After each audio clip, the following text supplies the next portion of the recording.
You're listening to Seminary Dropout, and I'm your host, Shane Blackshear. Somewhere in between seminary and youth camp, it's Seminary Dropout. Let's go.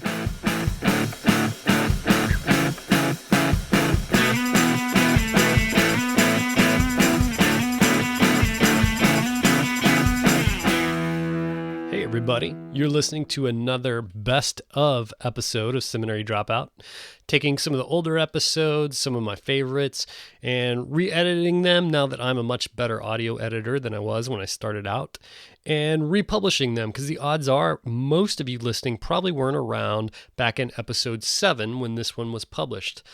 This is an interview with Grace Sandra, who I interviewed way back in 2013.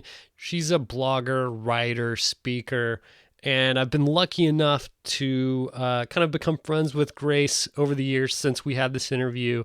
This was one of my favorite episodes earlier on. I was just proud of this one. So hope you enjoy. Grace, thanks for being with us today. Yeah, thanks for having me. I appreciate it. I came across your writings on Rachel Held Evans' blog, and you had written a great blog about racial reconciliation in the church, which is something that I'm very interested in. And so, and then I went over to your blog and started reading your posts, and just loved your voice and the things that you had to say.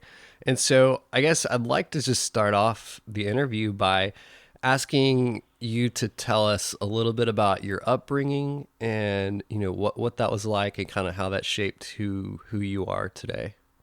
I'm biracial, and my father's African American and my mom's Italian American, and my mom was the one who primarily raised me, and she was working for the Detroit Police Department at the time, and she had to live in the city. But white flight was kind of sweeping through, and she was one of the last white families left in our neighborhood. So I was raised in this really unique situation where my white siblings had been raised in a white neighborhood, but were all of a sudden the minorities in their neighborhood, and where my mom and family were a little bit hesitant to engage there, and feeling their own sense of racism against them. And so, as a consequence of that, my brother, I guess I won't say his name, but anyway, my brother just became this really big, just a very big racist, and made it hard for me to negotiate what it meant for me to grow up as a biracial kid with white family, you know, one part of the town, a black family, another part of town. And I think that's where a bit of confusion came in for me. I think also, I guess I should say that my mom and dad, neither of them were really talking to me about what it meant to be biracial. I'm late 30s, so this was in late 70s, early 80s, when it just wasn't as common to be biracial, or there just wasn't as many biracial kids. So that was just very different everywhere I went, and not having a lot of conversations about what that meant, if it was okay. And my brother, you know, meanwhile telling me, like, you shouldn't be black, you shouldn't try to be black, and don't talk black, and saying things like that. And I just thought, like, what does that even mean? Yeah. So, and you mentioned your brothers and your sisters, and so they were not biracial. So these are half brothers and sisters. Yeah. So my mom had 3 kids in her first marriage before me, and then my dad had 5 boys in his first 3 marriages before me. So all my brothers on my dad's side are African American, and all my white siblings from my mom are white. And did you all live together at some point? No. Mm-mm. That would have been interesting, though. Okay. So anyways, I think that's a little bit of where where for me as a younger kid, I just started developing a real sense of just a real heightened awareness of race and racism, and just found that it was very prevalent in most places. And also, I grew up in the Midwest in Michigan, where in the Detroit area, at least, it's very, very segregated. So, you know, everywhere I went, it was either the white grocery store or the black grocery store. You know what I mean? The white side of town or the west side of town. So, yeah. So some of that became exasperated. And it really took me, I would say, I don't know, between 5 or 10 years to really come out of that in a way that wasn't racist myself and just completely jaded by not just everybody around me, but by the church too. I really felt the church wasn't exempt from, and my mom grew up taking me to a Baptist church, and I went to a Christian school. Okay. I felt like they were really no different than anyone else I had come across from. In what way? So yeah. Well, I think I mentioned this in the post, but I think part of the messages I was getting growing up was from my white family members and the kids in my school and their parents who I hung out with sometimes. I was getting this message of like, oh, you live in Detroit, it's not safe there. There's Black people there, they're not safe. You know, we're better than Black people kind of attitude. But at home in Detroit with a lot of my friends, they were very much like, don't trust white folks, don't listen to them, don't befriend them. They want something from you, they have a motive, they're ignorant. You know, there was several messages that I was getting. And it wasn't different whether or not the person was a Christian or whether or not they were Arab or whether or not they were atheist. Yeah. You know what I mean? That's kind of where for me, I think I just realized like, wow, this is a problem. And I just was happy to fall into it. Not happy to, but you know, I just kind of fell into it naturally. And then I think the biggest thing for me that was probably the most heartbreaking was when I was about 11. I don't remember exactly, either 10 or 11. And I went forward to be baptized in my church, and they wouldn't baptize me because they were not baptizing Black members at the time. And that, okay, so that concept, I read that in one of your posts, and that concept is so crazy to me. What year would that have been? It would have been 86, either 85, 86, or 87. I feel like I should know this by now, but I can't remember. Yeah. So it was either like 10 or 11. I was right around that time. Yeah. So like, if you just told me that story and I didn't know how old you were, I would say, you know, that took place in, you know, probably in the 60s or somewhere like that. But right. You're talking about in the mid 80s in my lifetime. Right. Yeah. And so what did that do to you? Like, what message did that send to you as an 11-year-old? Yeah, I think it's really interesting. I really feel like God's grace was very much on my life because my immediate reaction to that was, it's so sad that these white people are so ridiculous and off kilter. I didn't blame God or get angry at God. I felt like, God, your people are crazy. They're wrong, and they're racist and they're judgmental. You know, I probably went over on the deep end of like stereotypes and things like that, but I didn't initially blame God, and I think I really am thankful that didn't happen. Yeah. You know, I didn't assign it to God. Right. And I would think that would be natural, that if this is who you are, then I don't want any part of you. But for some reason that didn't occur to you. Did you have good examples of godly people in your life who weren't that way? No.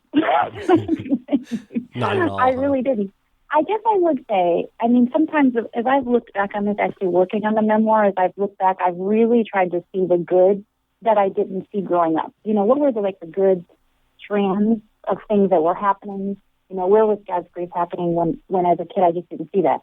And I think when I look back now, I can see that my mom, who is white, is, you know, at that time she was a very faith person. And my mom became a believer when she was pregnant with me. Oh, wow. And that's actually a really interesting story too, because a white pastor tried to kill me. I'm kind of joking, but really my mom went to like a pastor in her neighborhood who told her that she should abort me because oh my gosh, I was Black, essentially. And she and my mom actually did the same thing. She didn't assign that to God. She assigned it to that pastor being kind of crazy, and she just thought, like, I don't care what color my baby is, I'm going to have her. So she found some Bible-believing people and came to know the Lord while she was pregnant with me. So anyway, so she had been a really safe person, and I think I knew that she was a baby Christian in some ways. And I mean, looking back, I know now she didn't really have anyone who was discipling her. You know, she was a single mom. All the men in her life were pretty much horrible losers, and including my dad. And she didn't have a lot of support, and she had a crazy son. I think she was doing the best she could, and I think I knew that at the time. So I guess I would say she was probably my one safe person who I knew was a Christian, even though I knew she wasn't like, an evangelist or whatever, but she was still that positive she was example. An example of, yeah. So I think it was, I don't know why, if that's why that happened or whatever, but I think I also knew from what she had introduced me to in terms of faith that's what I knew of God that was separate from what the church did. Sure. If that makes any sense. Yeah, it does. And so, okay, so you have, at 11, you have this terrible experience. So I guess you come to faith at around 11 years old, and you have this terrible experience at this church. What then in your spiritual life? What happens after that? I guess I would correct you a little bit. I don't feel like I came to faith at 11. I think I prayed with my mom when I was pretty young and had somewhat an understanding of the Lord, and it was just at 11 that I wanted to walk. Sure. I really wanted to walk forward and do the believer baptism thing, Right. Because I was at a Baptist church. Okay. But I'd say what happened then, because my mom was sending me to a private Christian school that whole time. So I was kind of learning about God, but I think at that point on, I became more and more and more skeptical about what it actually meant to follow Jesus, because I just saw more and more racism. I think that was a big block for me, because I just didn't know anyone who wasn't like very outwardly racist towards like, even my mom had her struggles and her, I even talk to her about it now, that when I was growing up, we always turned right to go out for errands. Turn right was going into the white neighborhood. So there were subtle messages there too. That yeah, I think that was a really big hindrance to me while I was at those Christian schools, because I think I just assumed everyone was fake. And I also didn't know. I just didn't know what it looked like. I just had no idea, like, what does it really look like for someone to be following God? Because I think I found that almost everyone at my school, my Christian school, we were all kind of like, we knew what to say in chapel and Bible class, but we were all just living our own way, Yeah. So I think in the absence of like seeing that, and this is too before the internet, so it's not like I was reading, some Christian teenager's blog or something. I just right. didn't really know what it meant. So really, I would say really nothing changed for me until I got to college, and I became more desperate for God in high school, and just more down and out. Things started falling apart at home. So that when I got to college, I was really poised I was really at a good place, because I was really at my lowest low.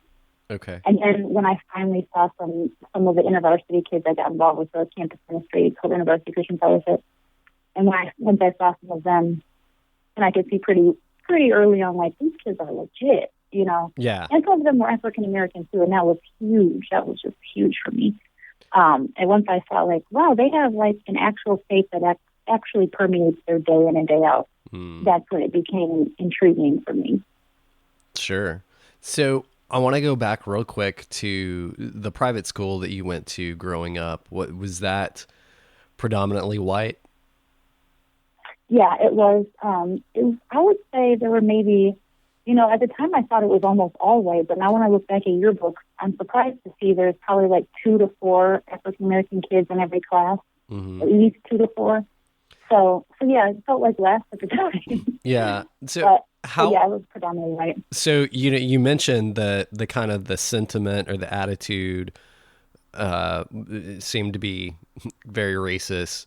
How do you feel like they responded to you personally there? Did you feel like you were liked by the staff, faculty? Did you have friends there? What was that like for you? It's interesting. I would say both of those things happened. So I was just writing about this the other day. I'm glad you're asking this question. I had, a teacher in 6th grade who I was just convinced was like the biggest racist ever. And I really feel like, now some people might think I'm crazy, but I still feel like I have memories of him like treating me and the other black kids in the class worse. Mm-hmm. But then, for example, I have teachers in my high school who I can remember were just great to me. And actually, some of them I'm still friends with. Like one of them I'm still friends with, like on Facebook, Yeah.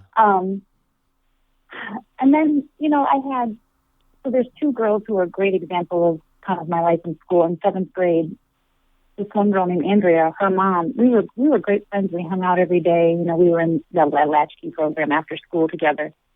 But when she had a party, she flat out told me, like, hey, you can't come to my house because my mom doesn't let black people come to our house. Yeah. She said it, like, there you go, Just very matter-of-factly, it sounds like. Yeah, and not even like it was wrong. Like, oh, you understand, don't you? She kind of said it with a smile on her face. And yeah.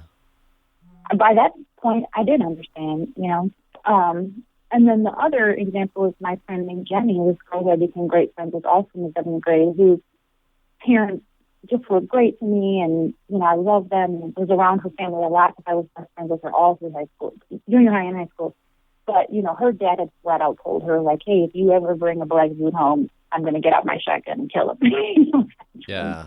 So I kind of knew that, but they still loved me and treated me well, even though I knew that Jenny couldn't bring home a black dude to date, but she could bring home me and they would treat me well. Right. I had a lot of instances like that. Actually, probably like 4 of my good friends, their parents felt that similar way. Like, oh, you're okay, but everybody else is not okay.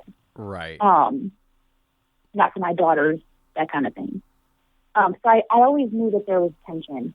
And I don't think in terms of how the kids treated me every day, I think we all were, especially in high school, it was a little bit more diverse, and then in junior high, I think we were all okay with each other, although there was fights. I remember, fights about racial issues, a little bit of tension, but I was never in them because I avoid pain at all costs, so I don't mess with anybody. So I'm curious if we were able to go back in time and find you in high school, what would you have said about who God was? I'm curious about your life up until that point and all that you've experienced and some good things, but a lot of ugly things as well. Who was God to you in that point in your life? I think I felt like that I really did believe in Jesus, and I believed that Jesus was God's son. I didn't have an understanding of the cross, of what that meant, and all that could mean for me. But I think I felt like, I do remember several times feeling like God could help me. I was in some of the situations I was in high school, but basically at that point, my father had left for prison. He went to prison for abusing me. I was really just going through this, I think a little bit of a post-traumatic stress, look back at it now, where I was, kind of steeped in depression. I was in this relationship with a guy that just wasn't unhealthy in any way. It wasn't healthy. So I was feeling the effects of that, and I felt like, I think God can help me get out of this relationship, and I think God could help me. I remember thinking that a lot, but I just didn't feel like I had access. If that makes sense. Yeah. Yeah, it sounds like I would pray every now and then, but didn't know, like, is that getting through, or do I need to do something for that to get through? Right. Or, or kind of like, do I have to? I think because the school is based on, the school came out of the Baptist church that I grew up in, and it, not to hate on Baptists or anything, but I find that the downside of Baptists is it can be more legalistic. So I kind of, had that legalistic mindset kind of seeped in a little bit. Like, I must, especially on sex. Sex is a huge, like, you're a sinner if you have sex with me. So, I'm in high school having sex, so I was like, well, God is surely not hearing me. Right. I'm having sex, and I'm a high schooler. Yeah. I think that is the Baptist unforgivable sin. So it sounds like you go off to college, and it kind of sounds like some things were redeemed for you there through the group at InterVarsity and the people that you meet there. Oh yeah, I would say it was like, major life transformation, 180-degree turnaround once I started getting involved with InterVarsity.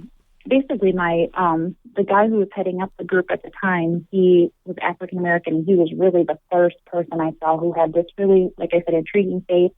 And he was Black, so it was just kind of like, oh, I need to really learn from this guy. And he's the one who challenged me to consider, like, maybe you're not really following the Lord. You know, here's what that could look like.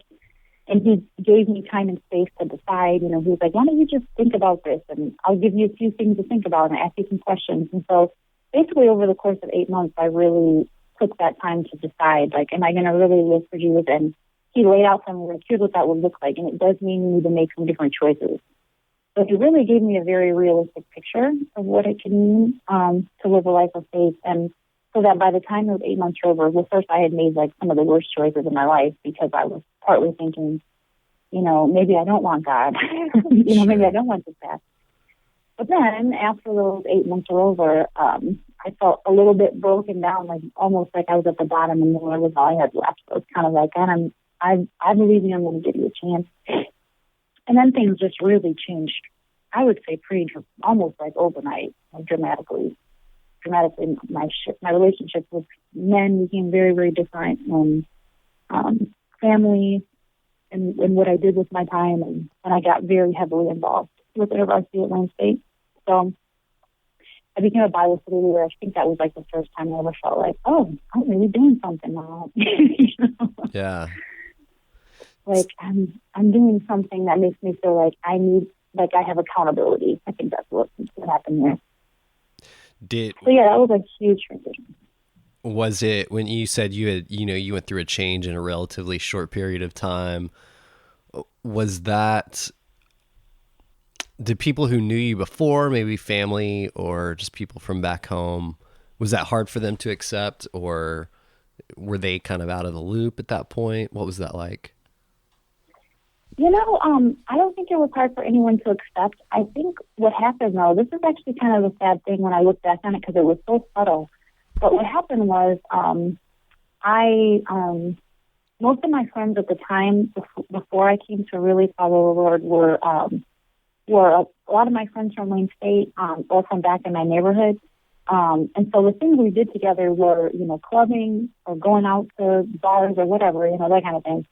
So once I came to like really follow the Lord and I got more involved with my university friends, it also took me out of the great thing is I wasn't going to nightclubs, I wasn't going to bars and things like that.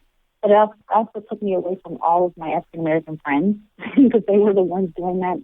And at that point, like some of my newer friends were all my white friends who were really trying to live right. So it almost like put me in the separation. So I remember after a year, a few of my friends being like, I never see you. So I don't think they thought, oh, it's because of God. He thinks you're too good for me or anything like that. It was just because I became so heavily invested and I wanted there to be such a dividing line between the activities I was doing before and after. And not because I was it wasn't even from a legalistic standpoint. It was more because I knew like that is so much to my detriment.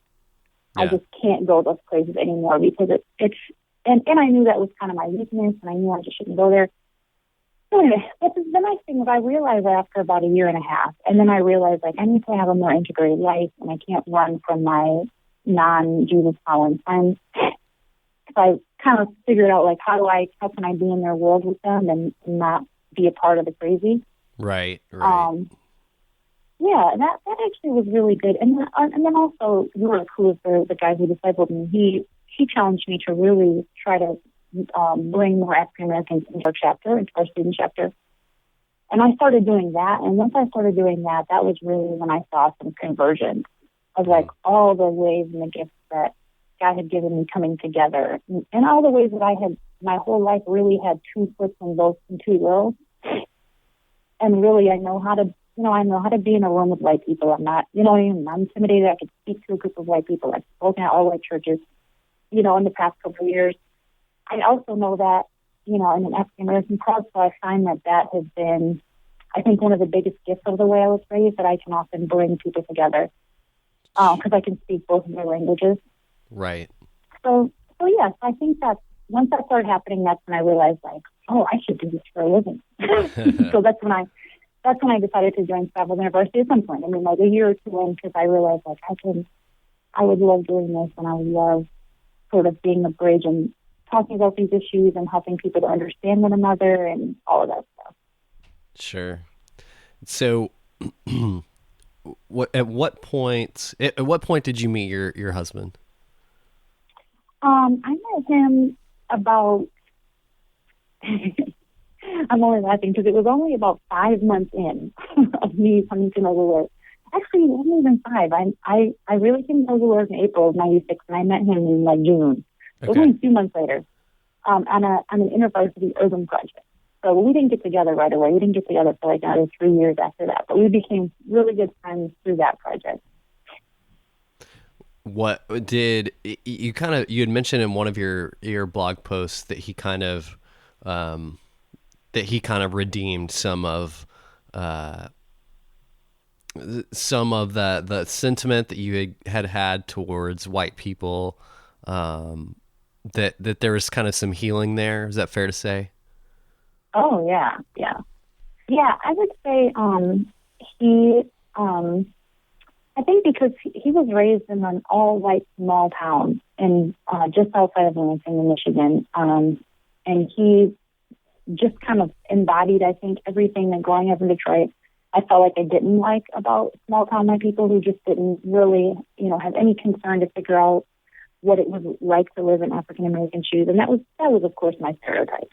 Hmm. Nevertheless, here he comes along. He was a great guy, and I think what happened was when we even considered dating, that's when we started having all these conversations, and I felt like I just need to even, get to know what you think about all this stuff because I can't even comprehend, like, being in a relationship with you without some understanding of all this. And he had just went so much out of his way even before I came along to displace himself amongst African Americans as an university staff after he was working at a different school and trying to pioneer ministry among an all-black gospel choir. And that had just that was his life-changing, revolutionary thing that God did that changed the way that he began to think and deal with race relations in America, and especially how it pertains to evangelical Christianity and like how he approaches it.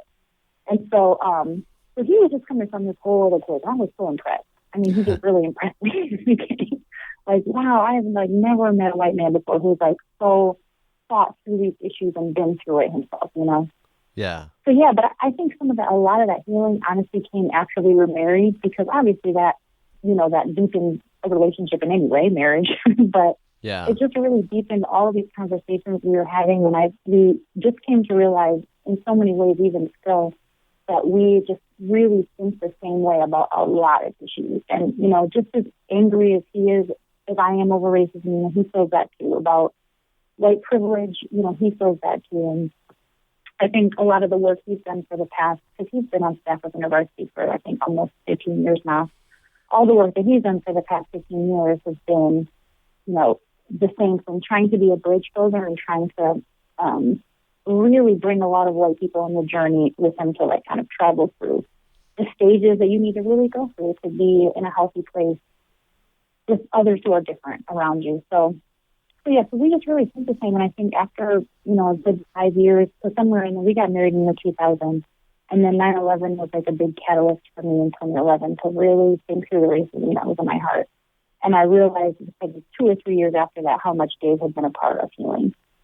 How he had really redeemed a lot of what I think living with my brother, my white brother, who was so racist, and living with Dave, then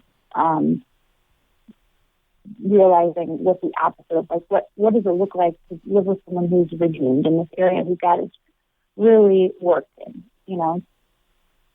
So yes, I think I'm really thankful for that. And I think if I had, married a black man like I thought I would all along and just done that, I think I wouldn't have really been forced to find the identity that God wanted me to have, Yeah. because I would have just kind of rested in him, like, oh, we're just going to do this black thing over here. Sure. But I think I've been really forced to figure out who I am outside of Dave, what is different and what's to celebrate and what does God have for me, and if that is beautiful and that he wants me to pursue. Yeah. So you mentioned several things in there that I had wanted to ask you about. First is you mentioned 9/11 and the catalyst that was for you, and that you've written a blog post about that was one of your more popular ones. Talk about that a little bit. Yeah, I just realized on 9/11 I was so mad at America. So bad. I think because once the news started talking about, this is the worst thing that's ever happened in U.S. soil, and I just heard it through the eyes, through the eyes and ears of slaves, number one slaves, but number two Native Americans. And I just felt like, this whole country was like founded on torture and terror, and then, that's just the Native Americans, and then we all these people from a different continent brought them here and tortured and terrorized them for a couple hundred years. And then we want to say this one day is the worst thing. So it just kind of, it was so, it just really caught me off guard how much all of that anger came back. Like, I just like, this was such a lie. Like, how could we live such a lie? So that I think just made me really, really mad at white people all over again. Like, just a failure to acknowledge, like, there's been some horrible things that have happened in this country in addition to this. Mm-hmm. That failure to acknowledge that just enraged me, and I could barely, because I was at the time I was on staff at the university. I was working at Western Michigan University, and they asked all the staff on the campus to come in and like minister to students and pray for them because they were all crying on every bench on campus. Sure. And I just couldn't. I was just sitting there with like my arms folded, and I just was like, God, we have to do something about this. I am a hot mess right now. I need somebody to pray for me, right. about why I'm so mad. And also, I guess I should say, in addition to that, my best friend in the world, who's really like a sister to me, is Arab American, and she the things that were happening to her in the first few days, her and her family after that were just horrible. Sure. So I was kind of hearing it from her end too, kind of like what the racism that was affecting her. I just realized I had to deal with it. It was real in my face. Like, I can't go on because I felt like I just hated white people so much at that point. It just overcame me. And I think it really wasn't so much, obviously not 9/11. It was the fact that brought up, because it was such an intense thing, it brought out every feeling of anger I had ever had, really is what it did. Sure. And just kind of put it on the table. And then I realized, like, I can't go on this way. I can't go on. I can't be a minister on campus. I can't. You know what I mean? Right. Interact with white folks and pretend like this. It was literally that, like, you have to go through a different door or you have to just stop being a liar. So that's what like pushed me. And really, I would say that's why I feel like Dave was a really big part of that healing, because we had so many great conversations. And the way the university responded, because I was really honest with my supervisor and a lot of my staff team, and the way they responded, I think, was so gracious too. And at the time I was working with a lot of white men as well, so they were so gracious, and they kept putting me in situations to have to face it even more, which at the time I think I was annoyed by. Sure. Like, we have to do a week of training, and they were putting me in with like the University of Wisconsin whitewater students who Wow. were asking me questions like, is it okay for me to ever use the N-word in any situation? Oh my gosh. And I don't know. I'm really laughing about it now, but really there was a lot about that was really healing. Just because I had to face it. It was like, learning a new language very quickly, kind of just being thrown in and saying, like, this is not an option. God tells us we cannot hate our brother. So Yeah. So yeah, I think over the course of those, like, I don't know, maybe 3-ish years, there was a tremendous amount of healing that happened, and I got to a place where I even said that I wanted to celebrate that God had made me half white, and what that meant for me. Not to deny that was part of my heritage, and that I didn't have kids yet, but that's a big part of my kids' heritage, what it was going to be. And I know I was scared of that, but I didn't want to push my racism off on them. So I wanted to get to a place of healing before I even had kids, So there was just, a lot of good came out of that as well, as hard as it was in the beginning. The other thing that you had mentioned that I wanted to follow back up on was you mentioned privilege and white privilege, and that's something that I've been extremely interested in, just that phenomenon. And I think that when I think that when most white folk like myself hear that word, that it can be offensive, and I think that it's something that I've thought about a lot, and I think that the reason it can be offensive is from a white person's standpoint. I think what they think is, so I grew up and I went to school and I worked hard and to get into college, and then I worked really hard to make good grades in college, and maybe worked a part-time job, and then I entered the job just like everybody else, and and I struggled to pay the bills like everybody else, and so we might catch ourselves thinking, what is privileged about that? And I think that we're taught that. I think that we're taught that racism was something that happened a long time ago, and we've fixed those things through through laws that we've passed, and our attitudes have changed, and things like that, and I think that the conversation of privilege is one that has been happening somewhat in the secular world a lot, but I don't think that we talk about it in the church context a lot, or in the Christian context a lot, really to our detriment. And I think we're afraid of offending each other. We don't know the right vocabulary to use, the right language to use to have that conversation. And so I think we just don't have it. And I think it's to our detriment. So talk a little bit about that and help us work through that a little bit.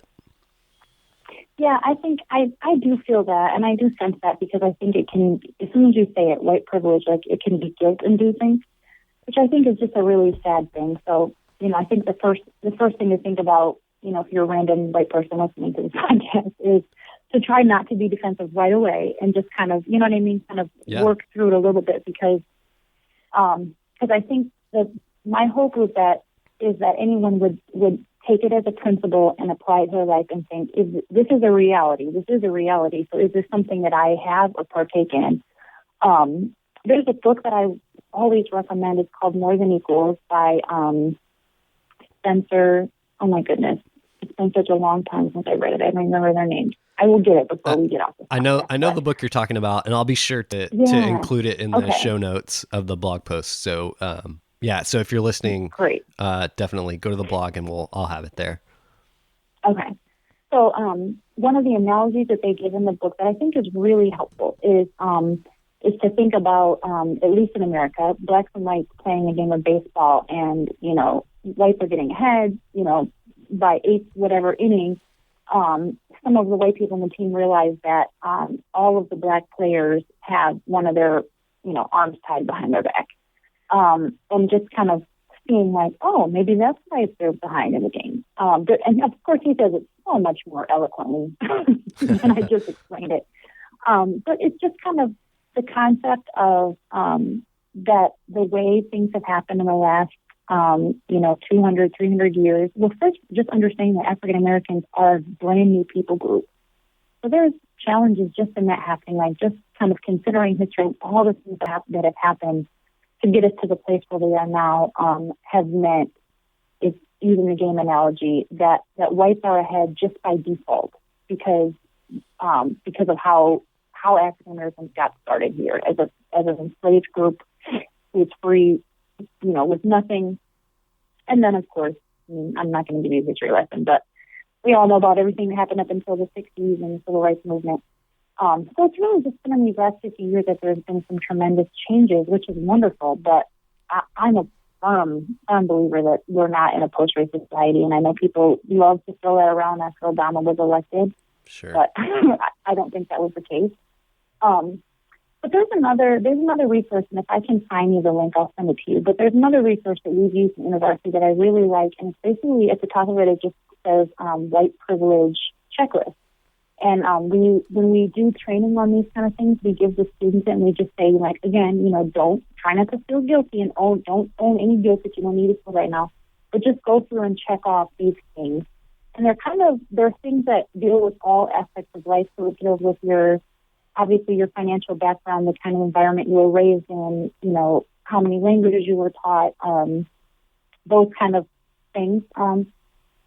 Even things that that people might not have thought of. Often the things that white students tell me, like, I have never thought of that, are things like, when I go into a store, I don't ever think I'm being followed because I'm a white man. Right. Or you can apply that to being pulled over. Or even little things like, I never consider what color Band-Aid I'm going to get because I always assume that it's going to match my skin color. That sounds like such a little thing. But it's, if you take that little thing and apply it to all areas of life, of what it means to live in America, that's the small thing, and there's this full spectrum. And so when you add it all up, there's so many things that means it's easier, and there's privileges that you get, and it's easier to get ahead from the white. And I say probably most people would agree with me. The hierarchy is, white man and then white woman, and then down you go from there. So yeah, I think it's always, like I said before, always hard and sad that it can be a little bit guilt-inducing. But there's also ways I have seen some white people just really, really thrive once they get some knowledge and understanding of what this means, and they take a sense of ownership, and once they kind of, a light bulb goes off in their head, like, oh my gosh, I have privilege in these areas, and I'm going to use my privilege for the good of others. I love seeing that light bulb click. Because I think that myself. I think, I'm a light-skinned woman. I live in America. I'm middle class. How can I use my privilege for those things to help and bring others along who have way less than me and way less privilege and way less power and way less money. So I think it's something you can think along, wherever you're at. So what are those things? What are things that for white guys like me, but what can we do to not be a part of that system, to do, like you said, to use that for good? What can be done to use that for good? Yeah, I see what you're saying. Obviously I think it's going to be different for everybody depending on, where you're at in life and what you can do. And it's going to be different for you than, say, a lawyer. You're not a lawyer on the side, are you? No, unfortunately not, no. But you know what I mean? Like, it's going to be really different for where your privilege lies, So in some ways there's no easy answer, but I think some of the more general answers are financially, I think, and again, this really applies to everyone because it applies to me too, but I think we always have to think, like, where is our money going, and what ways can we use that for the good of others, in terms of where you're giving, and even nowadays, it's getting more complicated, but where you're spending too, and knowing some of that money goes to crazy places and some of it funds really good things. I think money is always a big one. But I think, if I were just going to use you, for example, I think in part you're doing that. Right now you're giving a voice to an African American woman, right, for an hour. Sure. So in your context, I think you are extending your platform, if that makes sense. But for someone else, that's going to be really different. So I think part of me wouldn't even want to give more specific answers because I think that's the internal work we each need to do. Right. Right. It's not ever probably going to be easy. And I think anytime I've ever seen, and I have now because I've been around universities so long, and there's just so many good people who work for university, and so many students who are really just turning into, like, world transforming believers. I think I've really seen a lot of people, like, use their power and privilege for good, and it really does look different, and it really is complicated, and it really is hard. It's like it's not an easy thing to reorient your life when you could be, like, there's couples I know who, there are a lot of university alumni who completely reoriented where they live because of some of these calls, and they feel very specifically called to live in urban areas, and they could just go get their suburban house with the white picket fence, and they've chosen that too. And sometimes I've been in awe and shocked and humbled, it's a sacrifice that they've made because they really want to make a difference in different areas of society or in different neighborhoods, and it's awe-inspiring and it's beautiful. But I think it's different for everyone about how much you can handle, Sure. I love that you said that, because it's kind of a big one with me, and kind of a pet peeve. I think that we worship safety more than God, and safety has become a real idol for us. And in Mm-hmm. that, when you talk about, I'll just use this example. I live in Austin now, but before I lived in a smaller town, and there was the public housing in this small town, and man, tons of churches would have all these ministries there where they would go and they would, maybe they'd feed them lunch, or they would do some kind of, worship service or something like that. But none of those people who went and did those things lived in that neighborhood. And obviously, some for economic reasons couldn't live in public housing, but they could live close. They could live in the same neighborhood. And it was just very obvious to me that to really minister to people, we really have to live with them, and do life with them. And it can't be this one-off thing where we go and do the good deed. And I see it so much where people in all areas of their life are very concerned about following Christ's example. But if you talk about, well, why don't you go live in this neighborhood? Why don't you go do life with these people? And it's out of the question. We're not even going to pray about it. It's God doesn't want my kids to grow up in that neighborhood. I've decided, Yeah. And I think that's a big one. Are there other things? Is it a separate list of things that we can do to bring racial reconciliation to the church, or are all those one and the same? Honestly, I'll tell you, I've been in parachurch ministry for so long that I have not given much thought about what it looks like in a church setting. Like, if that makes sense, like my mindset is so different. Yeah, sure. That I just haven't thought about it too much. I know I've seen and heard about good examples. Like I heard about, I'm not sure if you've heard of this, like Willow Creek and some other Chicago area churches were doing these bus trips together where they were like heading down to the south somewhere, and like a remnant of each church, 30 members from each church going together, riding in a bus together, doing discussions, book discussions, and I've heard things like that, and I thought, like, that sounds powerful. I know every church can't do it, but it to me was a really good example of people getting in each other's face for at least a week. Yeah, yeah. To facilitate these discussions where no one's outnumbered and there's a little bit of the safety in numbers. So yeah, I have yet to see what this looks like, and I can tell you honestly, I've never in my life went to a church that's multi-ethnic. Which I would love to someday. I hope to someday. Yeah. Same here. Same here. I really, I don't know. I kind of hurt for that. Yeah. Yeah. So the other thing that you mentioned, tangentially was, you talked about like celebrating the uniqueness of different cultures. And, a lot of some things that we hear from that white people are most guilty of is saying things like that they're colorblind and stuff like that seem helpful, but are really not. Can you kind of unpack for us why those things are not exactly the answer to the problem? I'm sorry that I'm laughing. I shouldn't do that. I think because it's one of the harder ones for me because I think because it represents like a layer back, even a layer of a misunderstanding. That I think it's just a hard starting place too. But I will say I've had this conversation with my own sister, who is my own stepsister, who's white, who had said, like, I'm trying to raise my kids colorblind. So the first discussion I ever got into with this was with my own sister. So that was actually a helpful beginning place. But I think that mentality says, I'm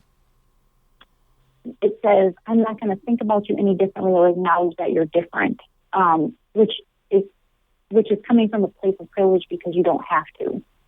Whereas the person who is the minority absolutely has to acknowledge that they're different, that you're different, that we need to interact different and speak different, and maybe even do things differently just to get by. So it's a privilege for you to even be able to declare that. I'm not going to see you any differently, whereas I have to see you differently. Or I'm not going to treat you any differently, whereas the minority has to treat differently. If you think about, like I said earlier, if you think about being pulled over, there's different protocols. There's a reason why little black kids get lessons. They get homeschooled from their parents on how to get pulled over. Right. Because you have to acknowledge that difference, especially if you're, an African-American 16-year-old boy getting pulled over by a white man. You're going to have to acknowledge the differences. So I think the colorblind thing, what I told my sister that day, because I was trying to explain this to her, and it was just a very hard conversation, but I was saying, like, if there's someone who's disabled, let's say they've lost both their legs and they're in a wheelchair, what would it look like for me to say to them if you take race completely out of the equation, just that scenario? What would it look like for me to say to them, like, I'm not going to treat you any differently. So we're going to go out and play